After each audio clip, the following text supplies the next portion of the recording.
11학년 국어 수업을 시작하도록 하겠습니다. 드디어 오늘이 마지막 국어 수업이겠네요. 이번 해 2021년도의 마지막 국어 수업입니다. 얼굴을 보고 마무리를 했어야 되는데 어쨌든 지금 이렇게 화면으로 같이 마무리해서 마지막 시간까지 열심히 공부하도록 합시다. 우리 지난 시간에 원수행 몽유록이라는 몽유록 꿈속의 이야기를 우리가 같이 봤는데요. 오늘은 그 다음에 나와 있는 두 개의 작품을 같이 보겠습니다. 먼저 사만스뷰라고 나와 있는데 문제 3번 보기 먼저 볼게요. 자, 자, 사만스뷰란 사만의 기이한 이야기를 모아놓았다라는 뜻으로 여기서 사만이라는 것은 여러분이 한국사 시간에 배웠지만 뭐 마한, 진한, 변한 뭐 이게 사만이라고 하잖아요. 그 사만의 기이한 이야기를 모아놓았다는 게 이제 사만스뷰인데요. 조선시대 후기의 인물인 작가는 이 김소행이라는 작가는 이제 조선 후기의 작가거든요. 이 사람이 주변 사람들한테 어떤 부탁을 하나 받아요. 그게 뭐냐면은 너 작가잖아. 그러니까 좀 이렇게 이상한 이야기 좀 한번 써봐. 라는 어떤 권유를 들어요. 그래서 듣고 이제 주변에서 일어나는 좀 약간 기이하고 이상한 사건을 이제 소재로 삼아요. 근데 이제 그게 어떤 거였냐면 당시에 널리 알려진 향랑이라는 사람의 사건이, 그러니까 향랑이라는 사람의 사건이 있었는데 아마 이제 굉장히 유명한 사건이었나 봐. 그래서 이제 그 당시에 이제 모르는 사람들이 없었던 거겠죠. 향랑이라는 사람의 사건을 변용해서, 그러니까 변용이죠. 그러니까 이거를 사건을 그대로 기록하면 이거 뭐 신문 기사나 역사서잖아요. 그런데 그게 아니라 이거 어쨌든 소설이니까 이것을 이제 변화를 줘서 이야기를 만듭니다. 이 작품에서 향랑은 재가를 한 후, 재가는 다시 결혼을 했다라는 뜻이거든요. 자, 신라의 삼국 통일에 기여하는 인물로 그려지고 있는데 향랑은 여자예요. 여자인데 그 신라의 삼국 통일을 이루는데 이제 큰 도움을 주는 것처럼 이제 이 소설에는 나와요. 향랑이란 사람은 실제 있었던 사람이지만, 이 향랑이 신라의 어떤 삼국 통일에 기여한다는 건 역사적 사실이 아니죠. 그래서 여러분 아마 뭐 배워본 적 없잖아요. 우리가 그 삼국 통일을 한 사람 뭐 김유신, 김춘추 이런 사람이지만 그때 향랑이란 사람이 도와줬다라는 거는 우리가 배우지 않았었죠. 그러니까 그거는 이제 뭔가 허구적인 이야기겠죠. 자, 근데 이제 이런 내용이 이제 작가하고 무슨 관련이 있냐 하면은 이 김소행이란 작가가 조선 후기의 어떤 정치 현실에서 자신의 뜻을 펼칠 수가 없었어요. 그래서 이제 어떻게 보면 정치적으로 잘 나가지 못했던 거지. 그래서 이제 그 자기처럼 뭔가 이렇게 소외되고 이렇게 힘없는 그런 사람, 향랑도 그런 사람이잖아. 그런데 그런 사람이 그러니까 뭔가 큰 일을 하는 것을 이제 이렇게 우회적으로 표현을 하고 있고 또 조선 후기 지배층의 무능함도 비판하고 있습니다. 이 책의 등장인물들에 대한 역사적 기록을 참고하면 이 작품의 창작 배경과 작가의 의도를 이해할 수 있습니다. 라고 되어 있어서 여기 보면은 향랑은 조선 숙종 때 양민의 딸로 태어났으며 품행이 방정하고 성정이 정숙하였음. 그러니까 아주 뭐 바른 사람이었다라고 생각하면 되겠죠. 이제 혼인을 했어요. 원래 향랑은 좋아하는 남자가 따로 있었는데 이제 집안에서 다른 이제 좀 부잣집으로 시집을 보냈어요. 그래서 결혼을 했는데 혼인 후 남편의 학대로 남편과 이제 시댁이 이제 향랑을 굉장히 이제 괴롭혔나 봐. 그래서 친정으로 돌아왔어. 그러니까 사실 쫓겨난 거죠. 이혼을 당해서 쫓겨왔어요. 자, 그랬는데, 이 계모가 학대를 또 하고, 주변 사람들이 계가를 종용하자. 그러니까 이 향랑은 한 번 결혼을 했었잖아. 결혼해서 이제 뭐 집으로 왔지만, 주변의 사람들이 이제 다시 재혼을 하라고 이제 옆에서 이야기를 한 거야. 그런데 이 향랑은 나는 어쨌든 한번 결혼을 한 사람인데, 그런데 다른 사람한테 또 시집을 가는 거는 아니다. 그거는 이제 내 어떤 지조나 절개에 있어서 압니다. 그래서 이제 끝까지 반대하다가 결국은 이제 자결을 하고 말아요. 근데 이런 일이 실제로 있었던 거지. 조선 숙종 시대에. 자, 그래서 이제 이 향랑의 사건이 이제 막 퍼지게 되면서 나라에서 이제 안타깝게 여겨서 연료로 칭하기도 하고, 그런 일이 있었어요. 자, 김유신은 뭐 당연히 알 테고요. 그 다음에 여기 이제 이 작품에 소장군이라는 사람이 나오는데, 당나라의 장수였던 그 소정방이란 사람이에요. 그래서 나중에 이제 신라와 당나라가 연합해서 그 통일을 이룩할 때 같이 했던 사람. 그러니까 이 향랑, 그 다음에 김유신, 소장군은 모두 다 역사적 실존 인물이죠. 그렇죠. 실존 인물이죠. 그러니까 이 사람들이 실제로 있었지만 사실은 이제 이 사람들이 뭐 함께 뭔가를 했던 얘기는 없었죠. 그건 이제 허구적인 이야기겠죠. 네. 자, 그러면 우리가 작품으로 돌아가 보도록 하겠습니다. 자, 태사공은 말한다라고 돼 있어. 이거 태사공은 말한다라고 하는 것은 이제 뭔가 보통은 이제 작가가 말을 한다. 이제 서술자가 말한다. 이 이야기를 우리에게 전달해주는 사람이다라는 거죠. 태사공은 뭐 실제 있었던 사람이라기보다는 여기 이 작품에서 어떤 서술자 혹은 뭐 작가라고 생각을 하면 되겠죠. 자, 신라 이전은 먼 옛날이다. 그러나 나라의 수도와 시족에 관한 이야기는 기록에 실려 있거나 충분히 문헌에 있어서 충분히 밝힐 수가 있다. 자, 공자께서는 나는 사관이 잘 모르는 사실에 대해서는 남겨두고 기록하지 않는 전통을 보았는데 오늘날에는 그것도 없어졌구나 라고 하였다. 자, 세상에는 사만의 기이한 이야기가 많다고 하고 또 전기에 뒤섞여 나오는 것들도 많다. 그러나 이미 오랜 세월이 흘러서 사람들이 들은 바도 다르고 뭐 그래서 이제 이야기가 이제 지금은 많이 없어졌다. 그런 이야기죠. 그런 거 있죠. 자, 이에 흩어지고 잃어버린 것들을 모두 끌어오고 옛날에 들은 것들을 모아 간략히 그 얼개를 보존해 두었다. 그러한 일들 가운데 최근의 일로 향랑의 이야기만 한 것이 없는데도 그에 관해서는 간략한 기록도 찾아볼 수 없다. 이 때문에 나는 향랑의 삶을 입전한다 라고 돼 있어서 이 A 부분에는 내가 이 글을 쓰게 됐는지 그 동기를 밝히고 있죠. 그래서 우리가 이 부분은 창작은 아니겠다. 그렇죠. 창작이라기보다는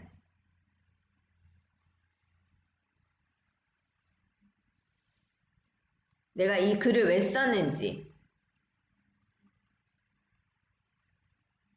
이게 조금 더 맞겠네요. 네, 지필 동기. 그러니까 그 옛날의 이야기들이 지금은 이제 많이 흩어진 거죠. 모아두지 않았으니까. 그런데 이제 자기가 생각하기에 향랑의 사건 같은 경우는 좀 기록으로 남겨둬야 될 것 같다라고 생각을 한 거겠지. 그래서 나는 이제 이것을 기록하겠다라고 이야기가 나와 있어요. 자, 그 다음에 이제 B를 볼게요. 자, 열려잖아, 열려. 그 누가 이 사람은 향랑을 말하는 거 있죠. 우리가 아까 향랑을 열려라고 이제 한다고 했었으니까. 자, 의열려는 신라 일성군 양민의 딸이다. 일선은 옛날에 숭선이라고 부르다가 나중에 선산으로 고쳤으니 지금의 섬산부가 바로 이곳이다. 자, 봐봐. 향랑이 있는 곳이 지금 옛날에는 숭선이라고 불렀다가 지금은 선산부인 곳이야. 그러니까 지금도 현재 있는 지명에 서 이제 향랑이 태어났다라는 거지. 그러니까 이제 실제로 이렇게 지명 여기 보면은 일선군이라는 이제 실제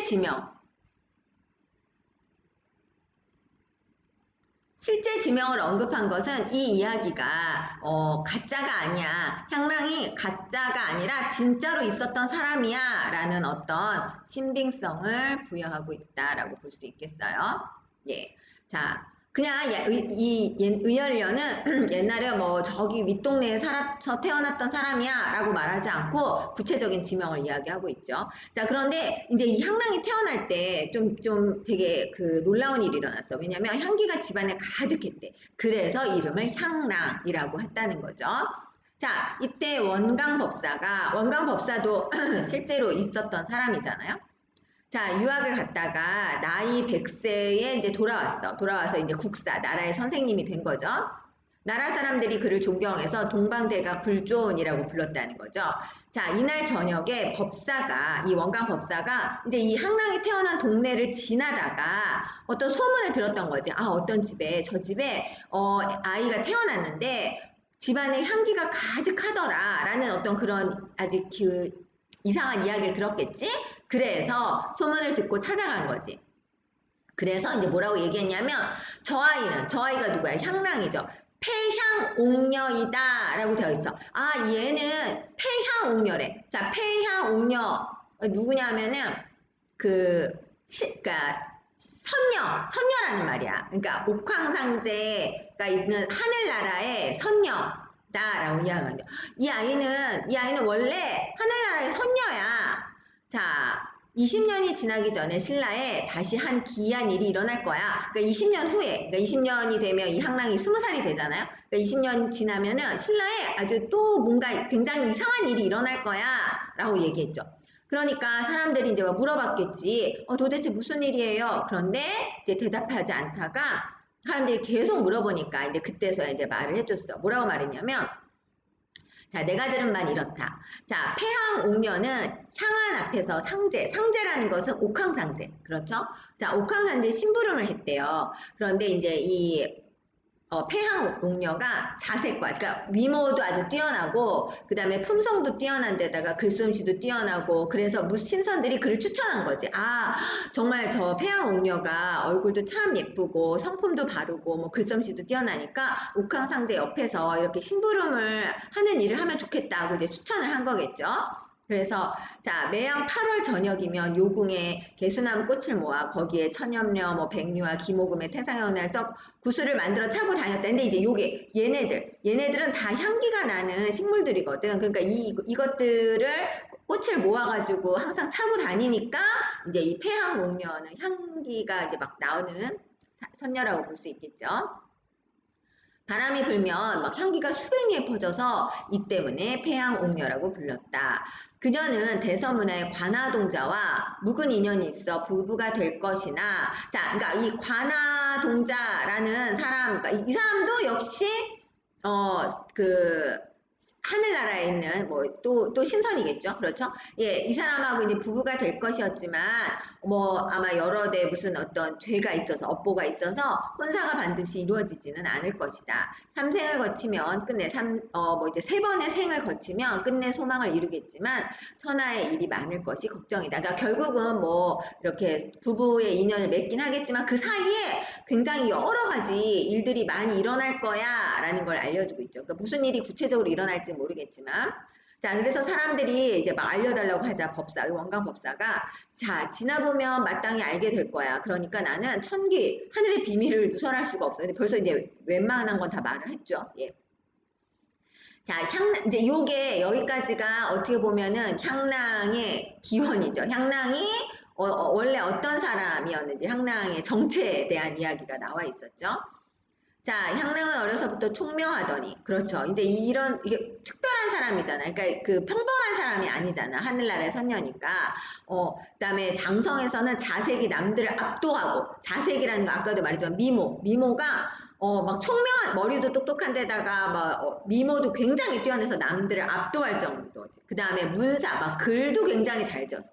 자, 이런 거. 뭐 하나 부족한 게 없는 거잖아? 뭐 외모도 뛰어나, 그 다음에 글도 잘 써, 그 다음에 머리도 좋아, 이런 거. 자, 그래서 이런 고전소설에는 이런 인물들이 가끔 나오죠. 어떤 영웅을 말할 때, 굉장히 뛰어나다라는 거. 그래서 이제 이런 인물 유형을 뭐라고 얘기하냐면,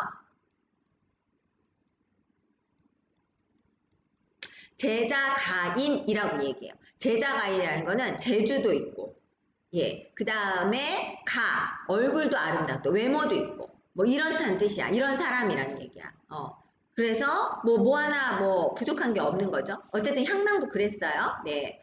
자, 원근에 자자하여. 이제 막 이런 사람이니까 당연히 뭐 소문이 막 날 수밖에 없잖아. 왜 우리 지금도 그 어떤 막 예쁘다 그러면은 뭐 부산의 김태희다 뭐 이런 식으로 해서 막 소문나는 것처럼, 예, 그래서 막 혼인을 청하는 사람이 문에 가득하였다. 뭐 이제 누구나가 다 이제 이 향랑과 결혼하고 싶어서 했다는 거겠지. 자, 우리 반 친구들도 나중에 네, 이렇게 인기가 많아지길 바랍니다. 네, 자, 중약 부분에 이제 줄거리를 한번 볼게요. 이런 거 중요하다고 그랬잖아. 그렇죠?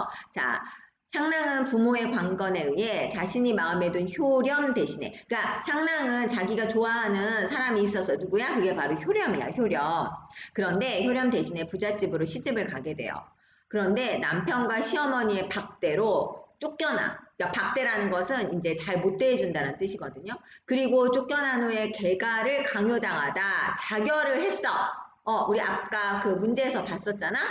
자결을 해서 천상계의 존재가 된다. 그런데 이제 이 향랑은 원래 천상계의 존재였잖아. 천상계의 존재였다가 이제 지상계로 왔다가 이제 죽고 나서 자결하고 나서 다시 이제 천상계로 돌아간 거겠지. 자, 이후에 향랑은 효렴이 자신을 위해 쓴 제문에 감동하여, 그러니까 효렴이 이제 향랑이 죽었다는 얘기를 들으니까 너무 슬펐을 거 아니야. 그래서 이제 이 향랑을 어떤 기억 추모하는 글을 썼는데 그 글이 너무 이제 감동이 된 거야. 그래서 이제 그를 찾아가서 부부가 되기로 약조한 후에 자, 수토 부인을 찾아가는데 이 수토 부인도 이런 어떤 그 천상의 존재거든요. 어떤 인연을 맺어주는 그다음에 그래서 자기를 이제 환생시켜 줄 것을 요구하는 거야. 이 수토 부인에게. 왜냐하면 이제 이 효렴하고 결혼을 하고 싶은데 효렴하고 그런데 자기는 이미 이제 죽었잖아. 죽어서 천상계 인물이 됐잖아. 그러니까 효렴하고 결혼을 할 수가 없으니까 자기를 인간 세상에 다시 인간으로 태어나게 해달라 하고 요구를 해요. 자, 천상계에서는 회의를 통해서 향랑을 환생시키고 향랑은 이제 태어났는데 그 향랑은 이제 다시 아기로 태어났거든요. 태어나서 이제 이 효령과 결혼을 해요. 그래서 부부가 됐어요. 그리고 나서 김유신의 도움으로 혼인을 이루게 되고요. 또 효령은 아찬이라는 벼슬을 얻게 돼요. 예, 효령은 아찬의 벼슬을 얻게 된다. 자, 이후에 향랑은 남편을 도와 백제와 고구려의 침입을 막아내고 예, 굉장한 일을 하죠. 또 신라와 당나라는 향랑의 도움으로 백제를 지키는 수호신인 용을 물리친다. 하지만 당나라 군사들은 용의 고기를 먹은 후 혼절하기 시작한다. 여기 중력 부분에 보면 굉장히 많은 내용들이 나오죠. 그렇죠. 네. 그래서 일단은 이 향랑이 결혼을 했다가 다시 쫓겨나서 왔다가 개가를 강요당해서 자결을 하고 그리고 나서 나중에 그리고 나서 천상계로 갔다가 다시 효렴에게 찾아가서 부부가 되기 위해 환생을 하고 나서 그 다음에 이제 여러 가지 일들 신라의 김유신을 막 도와서 당나라 군대와 함께 막 백제하고 싸우고 특별히 이제 백제를 지키는 수호신인 용이 있는데 그 용을 이제 물리치고 이제 그런 내용들이 여기 나와 있습니다. 아까도 말했지만 이 향랑, 김유신 뭐 이런 사람들은 다 역사적인 인물이지만 사실 이제 이 내용 자체는 이제 그 상상력에 의한 허구이겠죠. 네. 자, 그러면 다음 페이지 볼게요. 자, 이때 장졸들 모두 혼절하지 않은 사람이 없어. 아까 이제 그 백제를 지키는 그 용의 고기를 먹었다 그랬잖아. 그래서 이제 다 막 쓰러지고 있어. 자, 소장군 또한, 소장군이 누구였어요? 당나라 군 장수였던 소정방이라고 했죠. 소장군 또한 병든 상태였다. 유신은 당황하여, 여기서 유신은 김유신이겠지. 유신은 당황하여 아찬에게 말했다. 여기 갑자기 아찬에게 말을 했다라고 나와 있는데 이 아찬이 도대체 누구인가? 이것을 이제 알기 위해서 아까 앞부분에 뭐라고 나왔어? 여기 보니까 자, 그 효령은 아찬의 벼슬을 얻게 된다라고 나와 있잖아요. 그렇죠? 고전 소설에서는 같은 사람을 말할 때 이름으로도 부르고 또 벼슬로도 부르고 뭐 그런다고 했었잖아.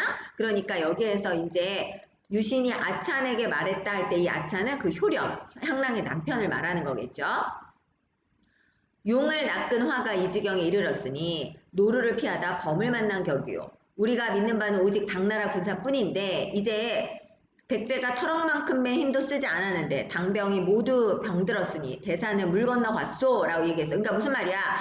우리가 그 그러니까 그 백제를 지키는 수호신이 용을 잡은 건 좋았는데 그 용 때문에 지금 당나라 군사가 모두 다 이제 아픈 지경에 이르렀잖아. 그러니까 지금 백제가 아무 힘도 쓰지 않는데도 불구하고 지금 당나라 군사가 저렇게 아프니까 우리가 신라의 힘만으로는 이 일을 할 수가 없으니까 이제 대사가 물 건너갔다라는 얘기는 뭐야? 이제 삼국 통일은 이제 끝났다. 이제 못하겠구나. 라고 했어. 자, 백제에게는 원한만 깊이 사게 되고 고립된 군사는 여기서 진퇴양난의 곤경에 빠졌으니 이를 그러니까 이러지도 저러지도 못한다는 거지. 백제의 용을 잡아먹었으니까 당연히 백제 사람들은 우리를 막 신라를 막 미워할 테고 그런데 싸우지도 못하고 예, 그런 상황이겠죠. 자, 부인께서는 여기서 부인이라는 게 누구야? 향랑이겠지. 부인께서는 용을 잡을 방법을 아셨으니까 해독의 방법. 이거를 이제 치료할 방법도 알고 계실 것이요. 소장군의 전말을 타고 가서 소장군의 말을 타고 가서 부인에게 물어보는 것이 어떻겠소? 아, 좋겠소. 이런 걸 결자해지라 것이요. 결자해지라는 건 뭐야? 매듭을 묶은 사람이 풀어야 된다라는 얘기야. 그러니까 이 지금 용을 해칠 것을 알려준 것도 향랑이잖아. 그러니까 지금 이 상황도 향랑이 좀 해결을 해주면 좋겠다. 그런 이야기겠죠. 자, 좋은 계책이 없으면 퇴각할 방법을 세워야 할 거. 그러니까 이제 방법이 없으면 이제 물러날 수밖에 없다. 자, 몰래 말을 가져간 책임은 내가 질 것이요. 지금 소정방의 말을 타고 가라고 했잖아. 그러니까 그거는 내가 나중에 이 김유신이 그러죠. 내가 나중에 책임질 테니까 일단 빨리 말 타고 얼른 빨리 갔다 와라. 라고 했죠. 자, 아찬이 급히 이제 가서 소정방에 말을 끌어내는데도 그들은 입을 벌리고 누워서 한 사람도 따지는 거 없어. 왜냐하면 다 너무 아프니까. 너무 아파서 누워가지고 지금 저 사람이 말을 가져가든 안든 뭐 신경도 안 쓰는 거지. 자, 유신이 소장군에게 가서 이제 소장군에 가서 얘기했죠. 이러저러 해서 당신의 말을 지금 아찬이 타고 간다라고 이야기한 거죠. 그러자 소장군도 그냥 고개만 끄덕이고 소장군도 지금 너무 아픈 상태라서 잠시 뒤에 손을 들어 동쪽을 가리키는데 마치 재촉하는 듯 그러니까 빨리 가라는 거지. 빨리 갔다 와라 라고 이야기하고 있죠. 자, 아찬이 집에 돌아와 문 밖에 이르기 전에 소리쳤다. 부인 어디 계시오 하니까 이제 부인이 왜 무슨 일이냐 라고 하면서 이제 그동안에 있었던 일을 말했죠. 그랬더니 부인이 뭐라고 했냐면 아이고 당나라 사람들이 탐식증 아이고 먹는 거에 욕심이 많군요 라고 이야기한 거야. 아, 그러니까 이제 아찬이 빨리 좋은 방법을 알려주시오 라고 이야기했어요. 자, 그러자 이제 부인이 이야기를 한 거죠. 뭐라고 이야기를 했냐면, 이제 여기서부터 여기가 이제 부인이 말해준 그 방법이야. 방법. 이제 이 지금 아픈 것을 해독할 방법. 조금 어렵죠. 그런데 내용은 되게 간단하거든요. 예, 한번 볼게요. 옛날 어룡씨는, 예, 어룡씨라는 사람은 그 용을 관리하는 사람이라고 알려진 사람이에요.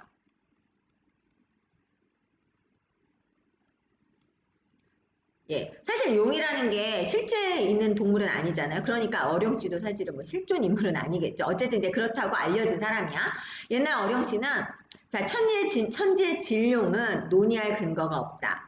강물에서 물고기가 변한 용은 맛이 부드럽고 동이 없다. 그러니까 아마 용도 종류가 좀 여러 개가 있나 봐. 그래서 강에서 물고기가 변한 용이 있대. 그러니까 물고기에서 용으로 변한 용은 부드럽고 독이 없대요. 자, 그런데 이제 산이나 아니면 이런 어떤 그 시냇물에서 변한 이게 그때 거기서 생긴 용인데 얘네들은 뱀이 변화한 거야. 그러니까 물고기가 변하면은 독이 없는데 뱀이 용으로 변한 애들은 맛이 차고 독성이 있으니까 먹는 자는 죽게 되는 거지. 지금 아마 이 당나라 군사들이 먹은 그 용은 아마 이 뱀이 변한 용이겠지. 그러니까 이제 사람들이 이렇게 막 아파하는 거겠죠. 자, 천지의 용은 사람이 제압할 방법이 없다고 했습니다. 자, 그러므로 공자가 바람과 구름을 타고 하늘을 나는 용을 어떻게 하든지 나는 모르겠다라고 했던 것은 진룡을 잃은 것입니다. 그러니 용고기를 먹을 수 있겠습니까? 자, 물고기가 변한 용은 물에서 떠나면 죽는 까닭에 개미밥이 되고 사람도 아까 이제 물고기가 변한 용은 사람도 먹을 수 있대. 자, 그런데 뱀이 변한 용 있잖아? 뱀이 변한 용은 풍운을 일으키는 것이 진룡과 다를 바 없지만 때로 죽는 놈이 있으니 하도 나쁜 짓을 많이 해서 하늘에 죄를 지었기 때문입니다. 사람들이 분별하지 못하고 먹으면 죽는데 지금의 정룡은 옛날에 붉은 뱀입니다. 뱀의 성질이 아직도 남아있고 그 독도 없어지지 않은 데다 분노해서 독이 바짝 오른 상태에서 몸부림치다 죽었으니까 이게 이제 막 사람들이 그 용을 잡을 때 얘가 뭐 이렇게 순순히 끌려가지 않았겠지. 막 몸부림치면서 막 안 가려고 막 했겠지. 그러니까 막 분노가 약이 바짝 오른 상태인 거야. 네, 그러니까 이 용을 먹은 사람들이 아프지 않을 수가 있겠습니까? 그러니까 아플 수밖에 없다라는 거지. 자, 그러면서 이제부터 해결책이 들어가. 뱀의 독은 수토. 수토라는 것은 물과 흙이야. 뱀의 독은 물과 흙에서 만들어집니다. 흙을 먹어 독을 채우고 물을 마셔 독을 완성합니다. 그러므로 사람을 깨물고 꼭 흙을 먹는 것은 없어진 것을 채우기 위해서입니다. 여름에는 독이 가장 오르니 물을 많이 마시기 때문입니다. 그러니까 여름에는 뱀들이 이제 그 용들이 물을 많이 마시니까 그 물에서 이제 독이 막 생긴다 그런 이야기야. 그러므로 수토를 온전하게 얻은 것으로 뱀독을 다스리는데 수토를 많이 먹은 것으로는 지렁이만한 것이 없습니다. 그러니까 지금 이 용이 수토를 많이 먹어서 독이 생긴 거잖아. 그러니까 얘만큼 수토를 많이 먹은 애를 같이 이제 싸우게 한다라는 거야. 그걸 통해서. 예. 자, 그래서 그런 물하고 흙을 많이 먹은 애는 지렁이만한 게 없다는 거야. 그렇죠. 우리가 이거 뭐 잘 알고 있잖아. 지렁이는 위로는 메마른 흙을 먹고 아래로는 흙탕물을 마셔서 형태가 만들어지고 전기가 가득 차니 그 즙을 마시고 찌꺼기를 발라야 합니다. 그러니까 그 지렁이를 이렇게 모아서 즙을 마셔야 된다. 그런 얘기지. 자, 이것이 바로 어떤 우리가 이제 이열치열, 왜 더울 때 뜨거운 거 먹는 것처럼 지금 이제 흙과 물을 먹어서 독이 오른 이 용은 그런 흙과 물을 먹은 지렁이로 치료할 수 있다라는 거겠죠. 뭐 진짜 이런 방법이 되는지는 잘 모르겠어요. 일단 어쨌든 용이라는 게 실제로 없으니까. 네. 자, 그러자. 자, 아찬이 돌아와서 보고했어요. 그렇죠. 이제 방법을 알아왔잖아. 그러니까 뭐하러 지렁이 먹으면 된다 그랬잖아. 자, 유씨는 군중에 명을 내려서 습지를 파고 한 사람이 세 사람분의 약을 만들도록 했다. 무슨 말이야? 이제 막 지렁이 잡아댔겠죠. 순식간에 약이 만들어지자 모두 파란 침을 몇 대나 토하고 몸에 푸른 물이 흐르면서 독이 다 빠져나가는 거겠지. 그래서 결국 몸이 나았어요. 먹고 마시는 것이나 행동하는 것이 평소와 같아졌다. 소장군이 말했어요. 자, 부인은 하늘이십니다. 저 사실 우리가 알고 있잖아. 부인은 평범한 사람이 아니었죠. 폐양옥녀라고 해서 옥황상제 옆에서 심부름하는 그 선녀였으니까. 자, 그래서 동쪽을 향해 두 번 절하니 군중이 모두 따라하며 신사라고 정말 그 신이다라고 칭송했다라는 이야기가 사만수교입니다. 자, 이렇게 해서 뭐 좀 황당한 이야기지만 이런 이야기를 우리가 한번 봤습니다. 그래서 여러분이 문제는 한번 각자 한번 풀어보도록 하세요. 뭐 어렵지 않아서 여러분도 능히 할 수 있을 거라고 생각합니다. 그러면 우리는 다음 지문으로 넘어갈게요. 자, 다음 지문은 다음 남궁선생전이라고 나와 있죠. 남궁선생전이라고 하는데 이 남궁선생전은 지은이가 누구라고 나와 있어요? 그렇죠. 허균이라고 나와 있죠. 그런데 허균 하면은 여러분 뭐 혹시 기억나나요? 그 홍길동전이라고 알죠? 네, 홍길동전을 쓴 사람인데 그래서 이제 사실 허균에게는 대표적인 작품이 이제 이 홍길동전이죠. 근데 이 남궁선생정은 사실은 한 번도 그 문제에 출제된 적은 없어요. 그러니까 뭐 얼마든지 출제될 가능성은 있겠죠. 네, 그래서 우리가 한번 보도록 할게요. 자, 이 남궁선생전은 우리가 아까 배웠던 그 향랑의 이야기처럼 실존 인물의 이야기예요. 예, 그러니까 여기 남궁선생전에서 남궁선생도 실제로 존재하는 사람이에요. 그런데 이제 그 향랑 이야기처럼 실제로 존재하는 사람의 이야기를 실제 그대로 기록한 것은 아니고 그것을 또 이제 변용을 했겠지. 자, 실존 인물인데 여기서 보면은 남궁두라고 나와 있잖아요. 남궁두인데 성이 남궁이야. 그리고 이제 이름이 두겠죠. 우리 이제 뭐 그 탤런트 중에서 남궁민 뭐 이런 것처럼 남궁 선생이고 이름이 두인 사람이에요. 자, 이 사람인데 이 사람은 어떤 사람이냐면은 이 사람은 그 아까 본 향랑처럼 평범한 사람이 아니야. 우리가 이제 글을 읽으면 알겠지만 비범한 인물이야. 그러니까 보통 사람하고는 좀 달라. 자, 비범한 인물이고요. 그 다음에 거기다가 어떠냐 하면은 자존심도 엄청 세.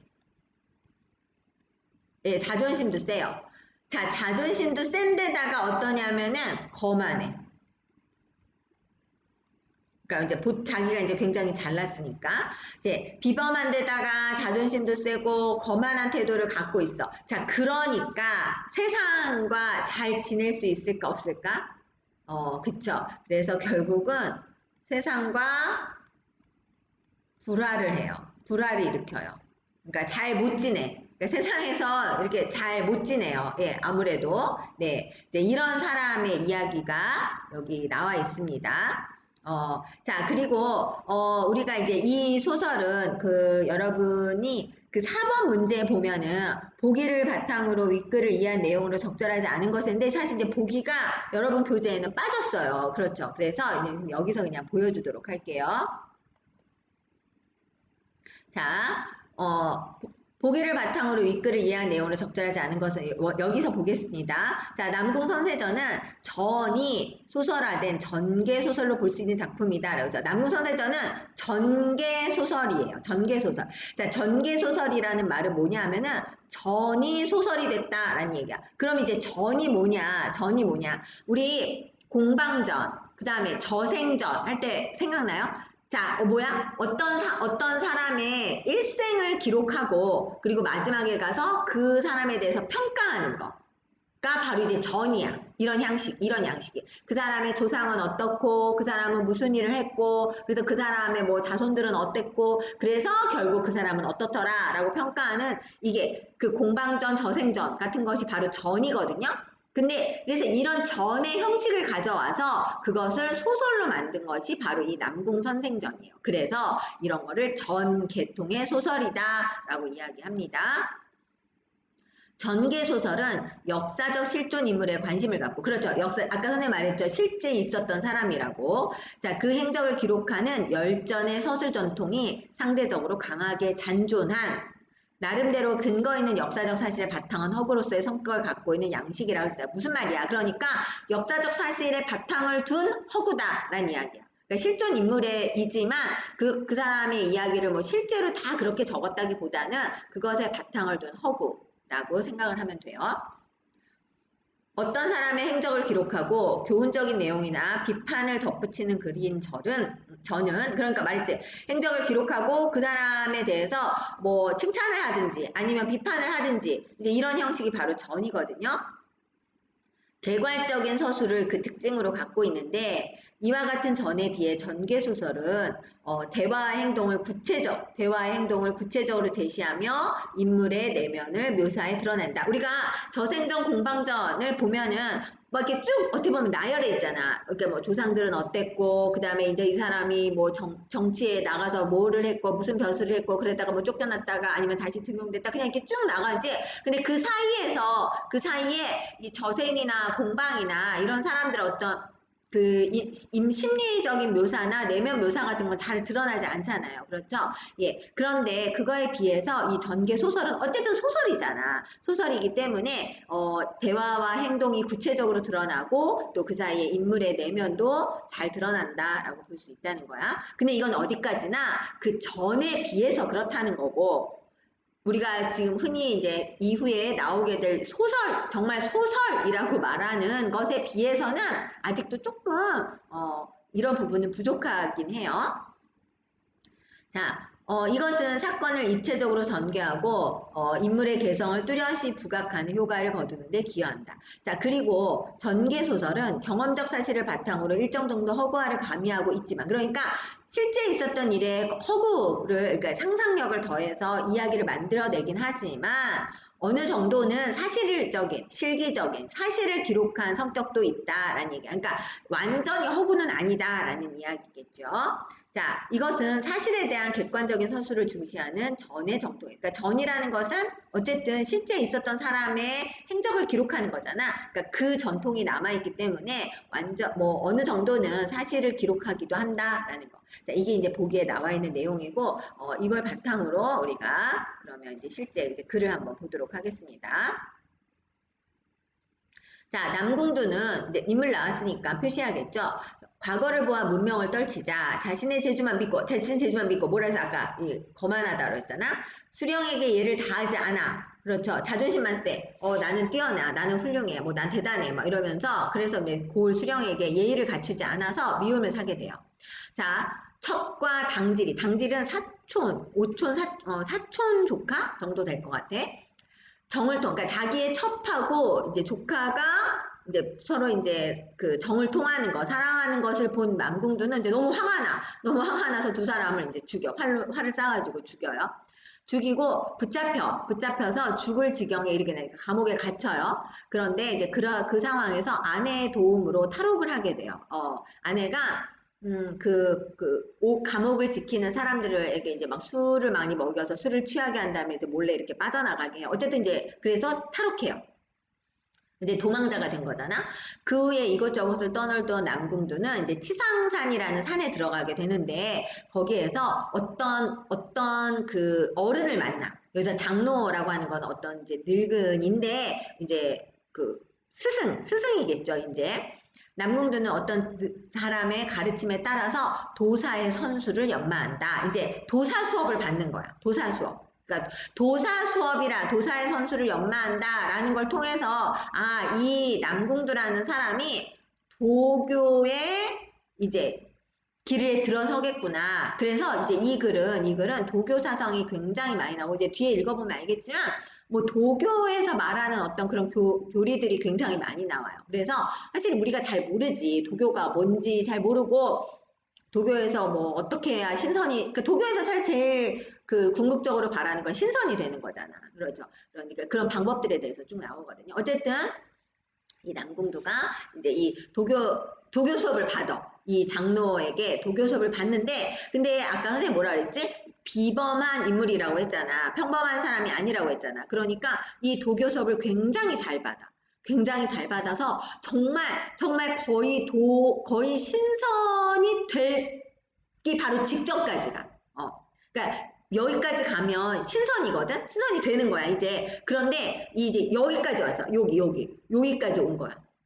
예, 그 상황이 이제 그 다음에 이제 이어져요. 볼게요. 장로는 곧바로 삼재경을 벽에 걸고 무슨 거울 같은 거겠죠. 칠성검, 뭐 칼을 2개를 양편에 세우고 이거 다 이제 신선이 되는 어떤 그 방법인 거야. 그죠? 우리 잘 모르지만 그냥 넘어갑시다. 자, 뭐 걸음을 걸으면서 주문을 외우면서 남궁두가 도를 이루기를 빌었다. 그러니까 신선이 되기를 빌었다. 이 장로가. 단련한 지 거의 6달 만에 단전이 가득 채워져. 마치 금빛이 배꼽 아래서 단전 호흡이라 해서 단전이죠. 배꼽 밑에. 그렇죠? 예. 그래서 남궁두는 그의 도가 이루어지려 함을 기뻐하여. 그러니까, 이제 될 것 같아. 이제 거의 다 왔어. 거의 이제 도가 됐어. 그래서 막 너무 기뻐서 여기 보면은 급히 이루고자 하니. 이게 이제 실패의 원인이야. 이제 조금만 하면 이제 될 것 같아. 그래서 이제 남궁두도 그걸 알았어. 이제 내가 되겠구나. 이제 너 조금만 있으면 신선이 되겠구나. 그래가지고 근데 이제 거기에서 사실 사람이 좀 마음의 여유를 갖고 좀 이렇게 느긋해야 되잖아. 근데 거기서 이제 너무 막 빨리 이걸 이루고 싶은 마음에, 그래서 이제 뭐랄까, 평정심을 잃은 거야. 그래가지고 어쨌든 여기 보면은 막 마음이 갑자기 흔들리고 마음에 불이 붙고 막 그 불길이 위로 올라가고 태워서 뭐 그 이완 여기서 이완이 이제 거기 여러분 나오죠. 뇌를 가리킨대요. 그래서 어쨌든 이 안에서 막 뭔가 막 불길이 막 올라서 뇌를 태우기 지경까지. 이런 거 이제 자기가 이제 그 마음을 컨트롤하지 못해가지고 그래서 그러니까 머리가 막 탈지경이 된 거야. 그러니까 고함을 지르면서 방에서 뛰쳐나왔다. 장로가 지팡이로서 그의 머리를 치며 말했다. 도가 이루어지지 않는구나. 이제 실패했구나. 라는 이야기겠지. 자, 급히 남궁두를 편안히 앉게 하여서 길을 내리니 이제 지금 막 여기까지 올라왔다 그랬잖아. 뭔가 불길 같은 게. 그러니까 이제 그걸 막 내리려고 하는 거야. 그런데 아직 마음이 두근거려서 진정이 되지 않았어. 그러니까 너무 아직 올라왔으니까. 자, 장로가 탄식하면서 말했다. 자, 세상에 드문 한 사람을 만나서 이 세상에 드문 한 사람이 누구야? 이 사람이 바로 남궁두거든. 남궁두. 그러니까 이 장로도 이런 사람을 찾고 있었던 거야. 그런데 그런 사람이 뭐 흔하진 않겠지. 그런데 이제 정말 겨우 이 남궁두라는 정말 비범한 인물을 만났어.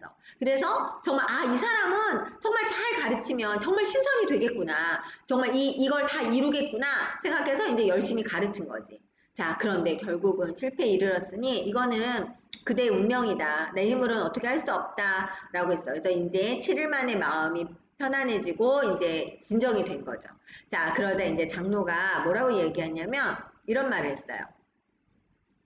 그대는 비록 신다는 신태를, 그러니까 신선이 되지는 못해. 그러니까 신선이 되지는 못하지만 지상선은 될 수 있다. 그러니까 땅에 사는 신선은 될 수 있다는 거야. 그러니까 하늘에 올라가는 신선은 될 수 없지만 땅에 사는 신선 정도는 될 수 있어. 아무래도 이제 하늘의 신선보다 땅의 신선은 조금 낮겠지. 급이 좀 낮겠지만 어쨌든 신선은 신선이겠죠. 될 수 있을 것이며 만약에 네가 조금 더 자기 감정을 억제한다면 그리고 수양만 잘 쌓는다면 아까 왜 그거 참지 못해가지고 막 빨리 이루려다가 결국 실패했잖아. 그러니까 그런 것만 네가 잘 다스리면 800년은 살 거야 너가. 800년은 이 땅에서 살 수 있을 거야 라고 이야기한 거지. 자, 그대의 운명에는 아들을 두도록. 너의 원래 팔자에는 운명에는 아들이 있어야 되는데 지금 정자가 꽉 막혔다. 그러니까 이 약 먹고 뭐 트이도록 해라 라고 하면서 이제 약을 줬다라는 이야기야. 그래서 이제 중략 부분에 가면 이제 이 사람이 이제 그 땅의 신선이 된 거잖아. 그죠? 하늘의 신선은 안 됐지만. 그래서 이제 땅의 신선이 돼서 이제 이 사람, 그러니까 인간 세상에 그러니까 다른 인간들하고 똑같이 이제 살아. 그래서, 이제 다시 재혼도 해. 재혼도 하고, 그리고 이제 뭐 여기 아까 여기 나온 것처럼 운명에 있는 대로 아들도 두고, 그렇게 살고 있어요. 그게 이제 중략 부분에 나와요. 자, 여기서 선생은 누구야? 이제 이 남궁두겠죠. 선생은 비록 다시 가업을 일으켰으나 스승의 교훈을 가슴에 새기 가업을 일으켰다는 얘기는 뭐야? 다시 이제 가문을 일으켰다. 그러니까 이제 결혼을 해서 한 가정의 가장이 되었다. 그런 이야기야. 스승의 교훈을 가슴에 새기고 끝까지 조금도 게으르지 않았다. 그렇죠? 너 마음 다스려야 돼. 라는 스승의 그 교훈이 있었으니까. 해남을 떠나 용담 지역에 있는 깊은 산골짜기에서 숨어 살았는데 치상산이 가까운 것으로 보아. 그러니까 산골짜기에 숨어 살았는데 그 옆이 그 근처가 치상산. 근데 치상산이 아까 어디였어? 이 장로를 만나서 도교 수업 받았던 데잖아. 그렇지? 그러니까 아마 다시 그 그 장로를 만나기를 바라는 마음에서 아마 그 근처에서 살은 것 같다. 자, 수십 년 동안 죽대뿌리와 솔잎을 채취하여 먹으니 몸이 날이 갈수록 더욱 건강해지고, 그쵸? 보통 사람은 아니니까 뿌리하고 솔잎만 먹었는데도 건강해지고 수염도 희지 않아. 그러니까 나이를 먹었음에도 그리고 걸음걸이도 마치 막 나는 듯 했다는 거지. 막 이렇게 걸어가는데. 자, 나 부분을 볼게요. 자, 말년 무신년 가을. 나는 공주에서 여기서 이제 나는 그럼 누굴까? 나는 그렇죠. 허균이겠지. 자, 이 위에는 이제 남궁두 선생에 대한 이야기에 대해서, 서술을 하고 있고, 이게 우리 1번 문제에도 나와 있는데, 2번 한번 볼래요? 1번에 2번을 보니까, 가는 전지적 시점에서 서술이 이루어지고 있는 반면에, 나는 1인칭 시점에서 서술이 이루어진다 했는데, 사실은 이런 고전소설에서 시점을 이렇게 딱 엄격하게 분리하는 거는 사실 좀 어렵긴 하지만, 어쨌든 우리가 읽었던 앞부분에는 전지적 시점에서 보는 것처럼 보이잖아요. 이 남궁두라는 사람에 대해서. 그런데 이제 나를 가면은 나는이라고 나와서 이때 시점이 바뀌었구나. 1인칭 시점으로. 예, 그렇게 볼 수 있습니다. 자, 나는 파직을 당하고 이제 부안에서 살았대요. 자, 이 선생이 누구야? 남궁두 선생이야. 고부로부터 도보로 나의 객사를 찾아왔다. 이제 고부라는 곳에서 내가 있는 부안까지 왔는데, 사실 뭐 거리가 좀 떨어져 있거든요. 그런데 그걸 이제 막 걸어서 왔다는 거죠. 도보로. 아마 아까 보면은 걸음걸이가 나는 듯 했다라고 얘기했으니까, 뭐 우리처럼 걷는 건 아니고 축지법이라서 막 이렇게 막 걸었겠죠. 네. 어쨌든 그래서 이제 나한테 이제 여러 가지 도교를 막 알려주고 또 그리고 그분이 선사를 만났던 전말을 상세하게 이야기함이 위와 같았다. 그러니까 지금 위에 있는 내용 있잖아. 위에 나와 있는 내용들은 이제 내가 이 남궁두 선생한테 들은 내용이지. 허균이라는 사람이 남궁두 선생한테 내가 어떻게 그 도교 수업을 받고 그래서 어떻게 했다라는 이야기를 이제 내가 듣게 된 거죠. 선생의 나이는 그의 83이었으나 얼굴은 마치 47 된 사람 같았고 늙지 않았다는 거야. 그치? 보고 듣는 능력이 조금도 쇠약하지 않았고 눈초리가 깊었고 머리털이 검었으며 빨리 걷는 것이 마치 여인 학과 같았다. 어쨌든 뭐 대단한 사람이었다. 덜어는 며칠씩 잠도 안 자고 먹지도 않고 그래서 이제 참동계나 황정동 다 이제 도교의 어떤 책이야. 도교에서 말하는 책. 그걸 외우기에 그치지 않았는데 그때마다 이제 가르쳐 준 거지, 나에게. 뭘 가르쳐 줬냐면, 이제 도교의 교리에 대해서 가르쳐 줘. 뭐냐면, 남몰래 험악한 일을 하지 말고, 그 다음에 귀신이 없다고도 말하지 말고, 착한 일을 행해서 덕을 쌓고, 욕심을 끊고, 마음을 단련한다면 신선이 돼서 하늘에 오를 수 있으니까 뭐 학이 나와서 맞이해줄 거다라는 거. 그러니까 결국 뭐야? 이제 이 땅에서 착하게 잘 살아라라고 이야기하는 거지. 자, 어느 날 나는 선생이 마시고 먹는 거, 또 먹고 쉬는 것이 보통 사람과 똑같음을 보고서 좀 이상하게 여겼어. 그러니까 왜냐하면 이 사람은 지금 신선이잖아. 지상이 신선이잖아. 땅이 신선이란 말이야. 그런데 먹는 거나 아니면 쉬는 거나 이런 게 그냥 일반 보통 사람하고 똑같은 거야. 다르지 않은 거야. 그래서 좀 이상하게 생각한 거지. 그랬더니 이제 선생이 말을 한 거지. 뭐라고 왜 그러냐면은 내가 처음에는 신선이 되어서 하늘에 올라갈 거라고 생각한 거지. 그쵸? 처음에는, 아, 나 이제 신선이 될 거야. 신선이 돼서 하늘에 올라갈 거야. 라고 생각했어. 그런데 빨리 이루려다가 결국 이루지 못하고 말았어. 우리 앞에서 봤죠? 우리 스승님께서 이미 지상선이 될 수 있음을 인정하셨으니, 그러니까 이제 나한테, 너는 하늘의 신선은 안 되지만 땅의 신선은 될 거야. 라고 했으니까, 부지런히 수련하면 800년이야 기필할 수 있을 거냐. 800년은 살 수 있을 거다. 라고 아까 스승도 얘기했었지. 자, 요즘 산속, 이제 이 사람 산속에 살고 있었다 했잖아요. 그래서 산속의 한가에서 또 심심해서 속세로 내려왔는데, 아는 사람도 없고, 그 다음에 가는 곳마다 젊은이들이, 나의 어떤 늙고 누추함을 보고서 멸시를 하니까, 이제 사람들이 나를 보는 게 아니라 나의 겉모습을 보고 나를 무시하고 이런 것을 하니까, 인간의 재미라고는 전혀 없네. 인간 세상에서 아무 재미가 없다는 거야. 사람이 오래도록 살고자 하는 것은 본래 기쁜 일을 누리기 위함이거늘 그러나 쓸쓸하고 기쁜 일이라고는 전혀 없으니 내가 무엇 때문에 오래 살기를 바라리요 라고 했지. 그러니까 무슨 말이야?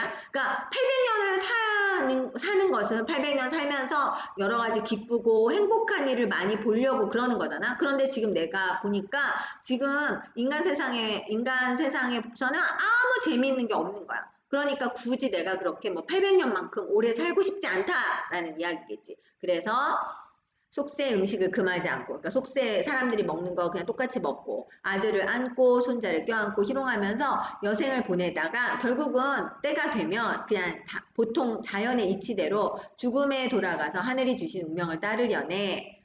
자, 그리고 나서 그대야말로, 여기서 그대는 누구겠어? 허균이겠지. 그대야말로 선재와 도골이 있으니까 근데 보니까 너는 그 신선이 될 가능성이 있어 라고 이야기하는 거죠. 그렇죠? 예. 나는 비록 이제 나는 신선이 돼서 막 이렇게 오래오래 살고 싶은 마음이 이제 없어졌어. 인간 세상에서 뭐 그렇게 오래 살고 싶은 재미도 없고. 그런데 가만 보니까 혹은 당신은 신선이 될 가능성이 있어. 그러니까 힘써서 행하고 게으르지 않는다면 이 세상에 진선이 되는 것이야. 그대에게 어찌 먼 일이겠는가? 즉 뭐야? 너에게 신선이 되는 거는 그렇게 먼 게 아닌 것 같아. 우리 스승께서 일찍이 나에게 참을성 있다고 하셨는데 참아내지 못하고 이 지경이 이뤘으니까 결국 이 사람이 신선이 못된 가장 큰 이유는 빨리 이루려고 했던 거잖아. 여기서 인이라는 거는 참을 인자거든요. 인이란 한 글자는 선가의 오묘한 비결인 만큼 그대 또한 삼가 지녀 잃지 않기를 바라니까 뭐야? 나는 실패했지만 너는 잘 참아서 잘 인내해서 이제 꼭 신선이 되면 좋겠다라고 이야기를 하는 거겠죠. 그는 수십 일을 머물다가 옷을 떨치며 나가버렸다. 이때 사람들은 그가 용담으로 다시 갔다고 하였다. 나는 말한다. 요 부분이 여러분 그 교재에는 없거든요. 여기다 적어 놓을래요. 여기 A야, A. 문제가 3번 문제에 A에 대해서 나오거든요. 근데 여러분 교재에는 A라는 표시가 빠졌으니까 여기다 해놓도록 하세요. 전해오는 말에 우리나라 사람들은 불교는 숭상했어도 도교는 숭상하지 않았다고 한다. 신라시대로부터 조선시대에 이르기까지 몇천 년이 지났으나 한 사람도 득도하여 신선이 되었다는 말을 듣지 못했다고 해서 과연 전해오는 말이 증언되는 것인가? 그러니까 무슨 말이냐면 우리나라는 불교는 굉장히 이렇게 뭐 신라시대도 그렇고 뭐 어쨌든 불교는 이렇게 받들었잖아? 하지만 도교는 숭상하지 않았다는 거야. 근데 이제 그 이유가 여태까지 신선이 된 사람은 아무도 없잖아. 신선이 된 사람이 없으니까 도교를 숭상하지 않는 거야. 라는 건데, 그게 꼭 도교가 신선이 없다는 증명이 되겠느냐? 이런 이야기야. 그러면서 내가 보았던 남궁 선생으로 말한다면 다르다 하겠다. 뭐야? 그러니까 나는 내가 본 남궁 선생은 신선이다라는 이야기겠죠. 예, 그러니까 도교 뭐 신선이 되었다는 말을 듣지 못했다고 해서 그것이 없다고는 할 수 없다라는 말을 하고 싶은 거겠지. 그래서 3번의 문제도 음, 예. 그러니까 이 남궁 선생은 결국 뭐야? 남궁 선생은 신선이다라는 이야기를 하고 싶은 거겠지. 그렇죠. 이 보통 사람이 아니다라는 말을 하고 싶었던 건데요. 네, 자 오늘 이렇게 해서 좀 두 개의 작품을 우리가 같이 봤습니다. 두 개의 작품의 공통점은 결국은 뭐겠어요? 다 평범한, 그러니까 실존 인물들에 대한 이야기를 다루지만 거기에 허구적인 이야기가 같이 들어가서 소설적인 요소, 재미를 주는 거고 또 그 실존 인물, 그 인물들이 좀 영웅적인 모습을 보이죠. 그러니까 비범한 사람임을 또 표현을 하고 있습니다.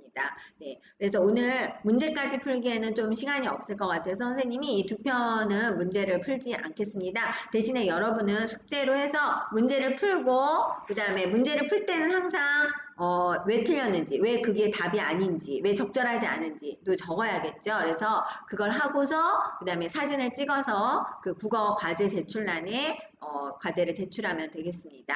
네, 오늘 두 편 이야기 수업 잘 들었습니다. 그리고 우리 1년 동안 국어 수업하느라고 고생 많았습니다. 이제 방학인데 방학이라고 해서 좀 멈추지 말고 여러분이 계속해서 공부를 쉬지 않았으면 좋겠네요. 오늘 이 남궁 선생이 하는 말처럼 인내하고 참고 자신의 것을 참고 행하다 보면 언젠가는 여러분도 어느 경지에 이를 수 있지 않을까라는 생각을 하네요. 네, 수고하셨습니다.